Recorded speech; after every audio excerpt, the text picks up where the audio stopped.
മലയാളികൾക്ക് സുദേവൻ നായരെ പരിചയം മൈ ലൈഫ് പാർട്ട്ണറിലൂടെയാണ്. സ്വവർഗരതി ഇതിവൃത്തമായ ചിത്രത്തിലൂടെ മികച്ച നടനുള്ള ആ വർഷത്തെ സംസ്ഥാന പുരസ്കാരം സുദേവൻ നായർ കരസ്ഥമാക്കി. എന്നാൽ അനാർക്കലി എന്ന ചിത്രമാണ് സുദേവിനെ കൂടുതൽ പരിചിതനാക്കിയത്. ശരീര സൗന്ദര്യത്തിൽ പൃഥ്വിരാജിനോടൊപ്പം മലയാളി പ്രേക്ഷകർ ചേർത്തു വയ്ക്കുന്ന നടനാണ് സുദേവ് നായർ. ആദ്യ ചിത്രത്തിലൂടെ തന്നെ സംസ്ഥാന അവാർഡ് കരസ്ഥമാക്കിയ മുംബൈ മലയാളിക്ക് പിന്നീട് തിരിഞ്ഞു നോക്കേണ്ടി വന്നിട്ടില്ല. ഈയിടെ പുറത്തിറങ്ങിയ റോഷൻ ആൻഡ്രൂസ് ചിത്രമായ നിവിൻ പോളി നായകനായ കായംകുളം കൊച്ചുണ്ണിയിൽ ശ്രദ്ധേയമായ പോരാളിയുടെ റോളിൽ സുദേവ് ശ്രദ്ധ നേടി. തുടർന്ന് നിവിൻ പോളിയുടെ ഏറ്റവും പുതിയ റിലീസ് മിഖായേലിലും സുദേവ് സാന്നിധ്യം അറിയിച്ചു. ഇതിനു പുറകെയാണ് മെഗാസ്റ്റാർ മമ്മൂട്ടിയുടെ മാമാങ്കത്തിലും സുപ്രധാനമായ വേഷത്തിൽ സുദേവ് നായർ കരാറിലായിരിക്കുന്നത്. എന്നാൽ സുദേവിന്റെ പുതിയ ചില ചിത്രങ്ങളാണ് സമൂഹ മാധ്യമങ്ങളിൽ സജീവമാകുന്നത്. ദേഹം മുഴുവൻ പൊള്ളിത്തിമിർത്ത് വട്ടത്തിൽ കിടക്കുന്നു. ചുവന്നു തടിച്ച ഈ പാടുകൾ ഏതൊരാളിലും ഭയമുണർത്തുന്നതാണ്.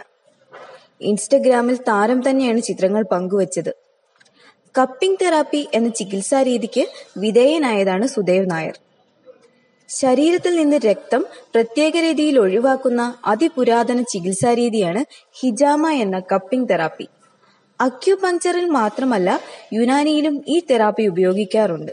പ്രവാചകൻ മുഹമ്മദ് നബി ഈ ചികിത്സാ രീതി ഉപയോഗിച്ചിരുന്നതായി ചരിത്രത്തിലുണ്ട്. ചൈനയിൽ നിന്നുമാണ് ഈ ചികിത്സാ രീതി ലോകത്തിന് കിട്ടിയത്. ഗ്രീസിൽ നിന്നുമാണിത് വന്നതെന്നും അഭിപ്രായമുണ്ട്. പിന്നീടത് മറ്റിടങ്ങളിൽ വ്യാപിക്കുകയായിരുന്നു.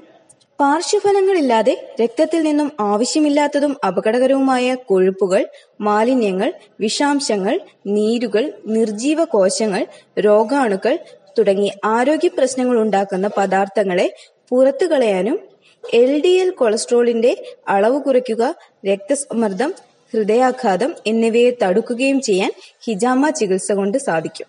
You're watching me on metromatney.com.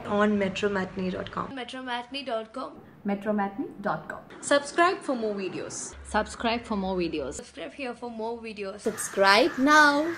Thank you.